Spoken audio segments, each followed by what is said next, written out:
Already ఢిల్లీలో కత్తులు నూరుతుర్రట, ఢిల్లీలో బ్రహ్మాండంగా కత్తులు నూరుతుర్రట.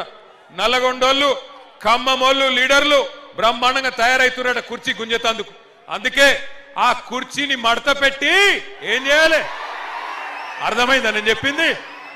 ఒక పని చేయండి, ఎల్లుండి పోయి గట్టిగా కారు గుర్తు మీద గుద్దుతే అన్ని సెట్ అవుతాయి. ఇంకొక మాట నేను అంటున్నా, ఇక రేవంత్ రెడ్డి ఎసొంటోడు అంటే అరే మీకు దండం పెడితే ఆగురా భయ్, ఆగురు.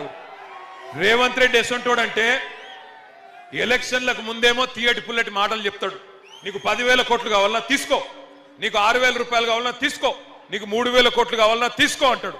అటెన్క మీరు అడిగిరనుకో జూబ్లీ హిల్స్ లా, అన్నా నీకే ఓటేసినాం మరి ఏమాయ పైసలు ఎప్పుడు ఇస్తావంటే ఏమంటాడు తెలుసా? పైసలు ఎక్కడున్నాయి, నా దగ్గర పైసలు లేవు, నన్ను గోసుక తింటారా? నేను ఢిల్లీకి పోతే నన్ను దొంగలెక్క చూస్తుండ్రు, చెప్పులు ఎత్తుకపోతాడేమో అని అపాయింట్మెంట్లు ఇస్తలేరు, గిచ్చిలర మాటలు మాట్లాడతాడు. నేను అడుగుతున్నా, చాలా మంది ముఖ్యమంత్రులను చూసినాం ఈ 25 ఏళ్లలో.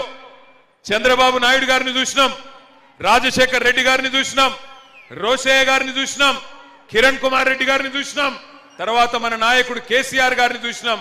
ఎన్నడన్నా ఒక్క ముఖ్యమంత్రి ఇంత చిల్లరగా ఇంత దివాలా కోరు మాటలు మాట్లాడిన ముఖ్యమంత్రి ఇంకెవరు ఉన్నారా?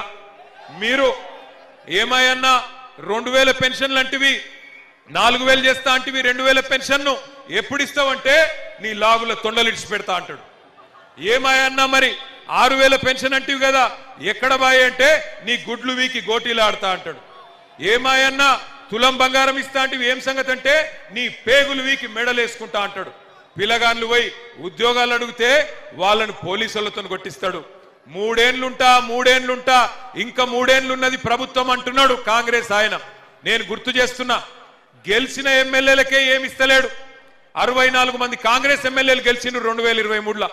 ఇలా వాళ్ళే చెప్తున్నారు కాంగ్రెస్ ఎమ్మెల్యేలు, మాకే దిక్కు లేదు, ఇంకొకరిని గెలిపిస్తే ఏం చేస్తాడు, ఏమి చేయలేడు అని చెప్తున్నారు. మహబూబ్ నగర్ ఎమ్మెల్యే చెప్తున్నాడు, కాంగ్రెస్ ఎమ్మెల్యే ఎన్ఎం శ్రీనివాసరెడ్డి, నన్ను గెలిపించిర్రు మీరు, నేను పెళ్లిళ్ళు పేరెంటాలు తిరుగుతున్నా, ఇంకేమిటికి పైసలు లేవు, రేవంత్ రెడ్డి పైసలు ఇస్తలేడు అని మహబూబ్ నగర్ కాంగ్రెస్ ఎమ్మెల్యే చెప్తున్నాడు. ఎల్లారెడ్డి ఎమ్మెల్యే కాంగ్రెస్ ఎమ్మెల్యే ఆయన చెప్తున్నాడు, పైసలు లేవు, మన్ను లేవు, రేవంత్ రెడ్డి పైసలు ఇస్తలేడు, అభివృద్ధి చేస్తలేడు, నేను ప్రపంచ బ్యాంకుకే దరఖాస్తు పెట్టుకుంటా అని చెప్పి 100 కోట్ల కోసం ప్రపంచ బ్యాంకుకు ఉత్తరం రాసిండు. మరి నేను అడుగుతున్నా, గెలిచిన కాంగ్రెస్ ఎమ్మెల్యేలకు రూపాయి ఇయ్యనోడు మనకు రేపు జూబ్లీ హిల్స్ లో ఇస్తాడా? అమ్మకు అన్నం పెట్టనోడు చిన్నమ్మకు బంగారు గాజులు చేయిస్తాడా? అమ్మకు అన్నం పెట్టనోడు చిన్నమ్మకు బంగారు గాజులు చేయిస్తాడా? 64 మంది కాంగ్రెస్ ఎమ్మెల్యేలను గెలిపిస్తే అక్కడ అభివృద్ధి చేసే తెలివి లేదు, కానీ జూబ్లీ హిల్స్ లో ఏదో చేస్తా అని డైలాగులు కొడుతున్నాడు.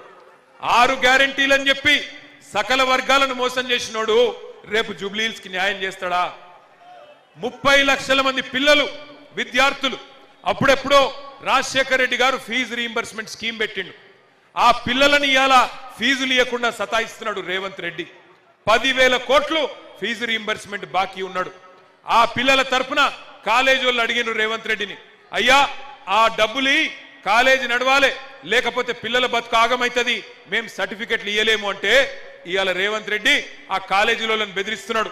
నేను పైసలు ఇయ్యా, నీ కాలేజీల మీదే దాడి చేపిస్తా అని ఇవాళ వాళ్ళని సతాయిస్తా ఉన్నాడు. రిటైర్ అయిన ఉద్యోగులకు పైసలు ఇస్తలేడు, వాళ్ళని పట్టించుకుంటలేడు. మరి రిటైర్ అయిన ఉద్యోగులను పట్టించుకోనోడు, పిల్లల ఫీజు పైసలు ఇయ్యనోడు రేపు జూబ్లీ హిల్స్ లో మీకు ఇచ్చే మాట నిలబెట్టుకుంటాడా? ఆలోచించండి. 2 ఏళ్ల కింద 6 గ్యారంటీలను మోసం చేసి 2 ఏళ్లు మనని సావగొడుతున్నాడు, రేపేమన్నా న్యాయం చేస్తాడంటే నమ్ముదామా?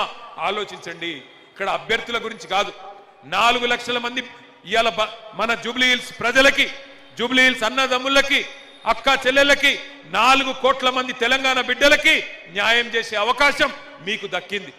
ఓడిపోతున్నానేమో అనే భయంతోని జూబ్లీ హిల్స్ లో సర్వేలు రాగానే రేవంత్ రెడ్డి గారు చచ్చుకుంటా బీఆర్ఎస్ గెలుస్తున్నది, మాగంటి గోపీనాథ్ సతీమణి సునీతమ్మ గెలుస్తున్నది అనగానే దెబ్బకు అజారుద్దీన్ కి మంత్రి పదవి ఇచ్చిండు. ఎలక్షన్లు లేనప్పుడేమో సినిమా వాళ్ళని తీసుకుపోయి జైల్లో పెడతాడు, ఎలక్షన్లు లేకపోతేనేమో సినిమా వాళ్ళని తీసుకుపోయి జైల్లో పెడతాడు. ఎలక్షన్లు రాగానే యూసుఫ్ కూడా వచ్చి సినిమా వాళ్ళతోని టీవీ వాళ్ళతోని మీటింగ్ పెట్టి వాళ్ళ కాలు మొక్కడు ఒకటే తక్కువ, బలవంతపు సన్మానం పెట్టించుకున్నాడు. ఇక్కడనే యూసుఫ్ కూడా పోలీస్ లైన్స్ లా. బలవంతపు సన్మానం అంటే ఏందో ఎరికేనా? మన శాల్వ మనమే తెచ్చుకోవాలి, మన దండ మనమే తెచ్చుకోవాలి, డప్పులు మనమే తెచ్చుకోవాలి, ముంగట కూర్చునే మందిని మనమే తెచ్చుకోవాలి, మన సప్పట్లు మనమే కొట్టుకోవాలి, జై జై అని డబ్బాలు కొట్టుకొని వెళ్ళిపోవాలి. ఒక గట్ల సన్మానం చేయించుకున్నాడు ఇక్కడికి వచ్చి. యూసుఫ్ కూడా